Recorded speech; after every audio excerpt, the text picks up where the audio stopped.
Is a 6L80E Ron Frankenfield. Transmission's disassembled.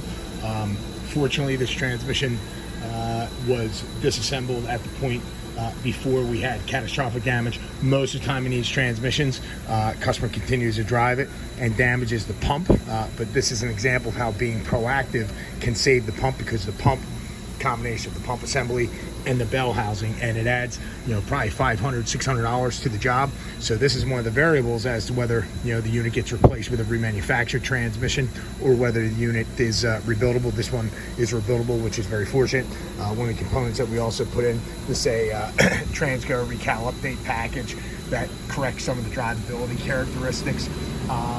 But the transmission's gear train and all looks good. Here we have some of the components from the transmission.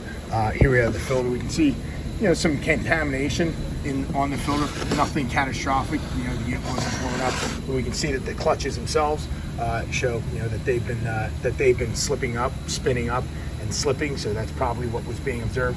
One of the critical components in these transmission needs to get replaced is the pistons. These pistons do deteriorate, and when the pistons deteriorate, they do not apply the clutches correctly, and that will lead to the failure of the transmission. Another unit, this is the transmission control valve body assembly.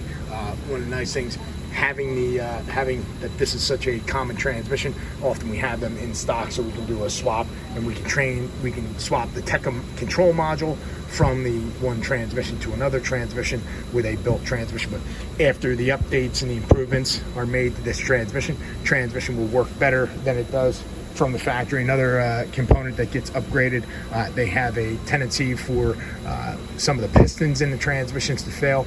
Those pistons are aluminum, and those aluminum pistons, for example, see if I can, those aluminum pistons, we actually may have already discarded it, but those aluminum pistons actually are prone for failure. Here's an example. This is a cast stock piston.